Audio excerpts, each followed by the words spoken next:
AITA for not wanting to give my late husband's sperm to his parents? I'm sorry. I really tried to think of a less silly title. When my husband was diagnosed with cancer, we froze his sperm so we could have children via insemination even after chemotherapy. His parents were very involved in his treatment and were aware that we were doing this. His treatment was unfortunately unsuccessful, and he passed away on July 19th. His parents asked me if I was considering being inseminated with his sperm, and I said no. Then they asked me if I could transfer ownership of the sperm to them, so they could use it to have grandchildren. I assume they're planning on hiring a surrogate for this, but I'll admit I was so surprised and confused I didn't actually ask. My gut reaction was that this is wrong and exploitative and not what my husband would have wanted. We froze his sperm because we wanted to raise a family together, and freezing his sperm seemed like a better option than adopting or using a sperm donor. Not because he wanted to give his parents grandkids or just put his DNA out into the world for the sake of it. I'm also confused about who they expect to raise this child or children, as they're both in their 60s. The surrogate? One of their nieces or nephews? My husband had no siblings, and I certainly wouldn't feel comfortable doing it.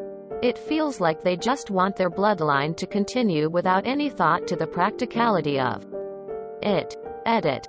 Forgot to even mention they were angry at me for saying no. NTA, this one is way above Reddit's pay grade.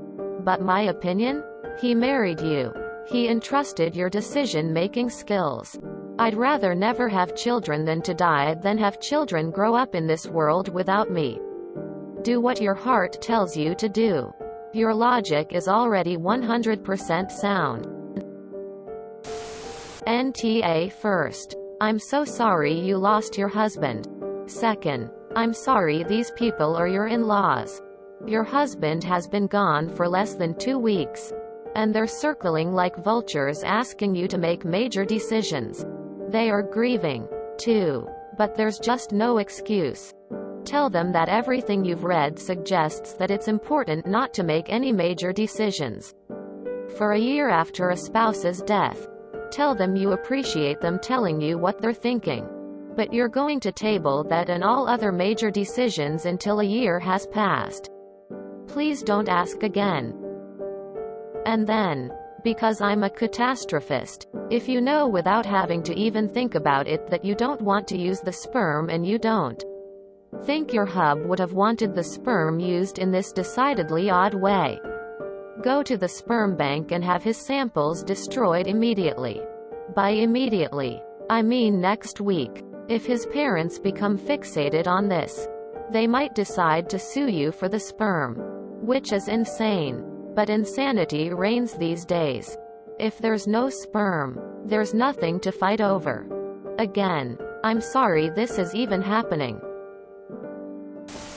NTAI was willing to bypass the odd request from the parents because it's natural for some people to want to carry on their lineage. But then I did the math. He passed not even a month ago and they're asking about if you want to be inseminated? How are they not still mourning? Do they not expect that you would still be mourning the love of your life?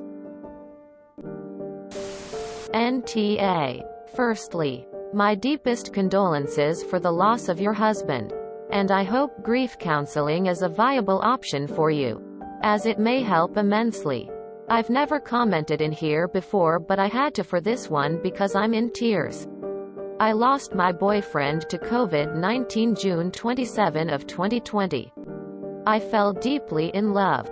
And then shortly after, my heart was ripped from my chest. We were only together for 9 months. But I remember thinking, I wish I had gotten pregnant. I wish I still had something. Anything, because I felt cheated out of time.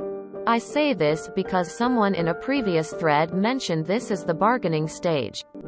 As much as I wanted to have a piece of him with me, having his child would not have been a solution, rationally and logistically. It wouldn't solve anything and may have made circumstances even more difficult.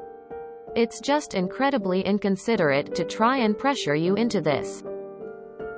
I hope they also seek counseling for the loss of their son as opposed to imposing this massive burden onto you. Love and light.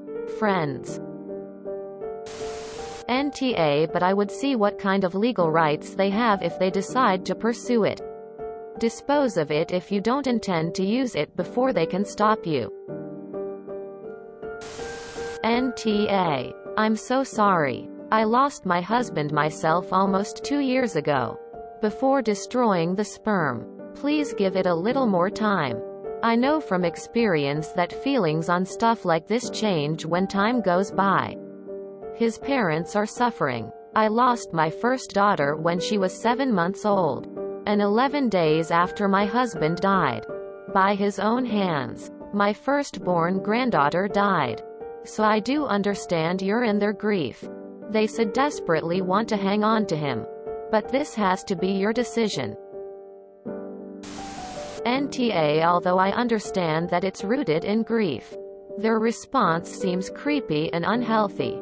What a weird existence for that kid to have. NTA. Firstly, my condolences. I can't imagine how hard this must be for you. Secondly, you and your husband wanted to start a family together. That was you. You froze it for that. Is what he froze it for. His parents using it to continue a bloodline was never discussed, and you have no idea how he would feel about it. You have ownership, and if you don't want to transfer it, that is your right. Firstly, I would like to send my dearest condolences on your loss. I lost my mother to colon cancer in 2017. So NTA. Everything feels wrong about them wanting to use it for grandchildren.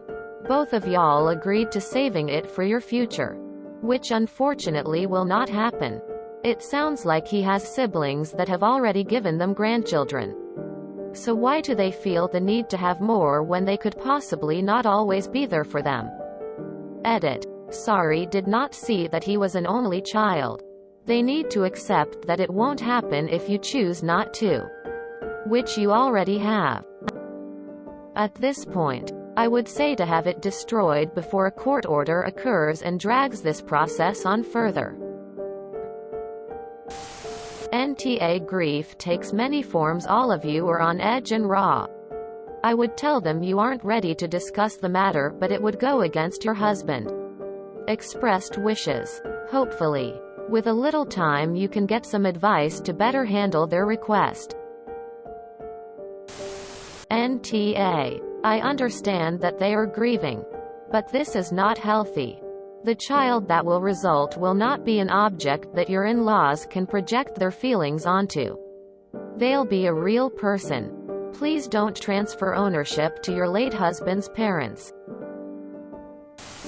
Please don't do this. I know a teenager being raised by her grandparents after a similar but not identical situation, and it's a real nail-biter for the whole family. Her grandfather has kidney failure. Her grandmother won a bout with cancer and then caught COVID and miraculously survived. I wish them only the best, but it's really not fair to the child. In some dream world you'd be able to donate the sperm to a lesbian couple and his parents could become secondary grandparents. But I have no idea how you'd find this hypothetical couple or how they'd handle the grieving grandparents. NTA. That somehow feels like a violation. NTA. NTA. They don't have and can't get his consent to use the sperm. Does Phil still produce sperm? That's their option. First, let me apologize for your loss. I think this is an easy NTA, but while I also think this is strange, I can't imagine how it feels. Losing a child, so in their own way they are probably trying to just get him back. My suggestion would be getting together, if you're still on talking terms with them, and seeing a therapist together. Edit. Stupid phone. I think there are some deeper issues at play with them. NTA, they need therapy. I'm so sorry for your and their lost heart. Good Lord. This is just wrong. NTA. Nah. And my condolences to you in this rough time. It seems like they were excited for grandkids and while grieving their son. They were likely expecting to hear you'd be making them a grandkid anyway.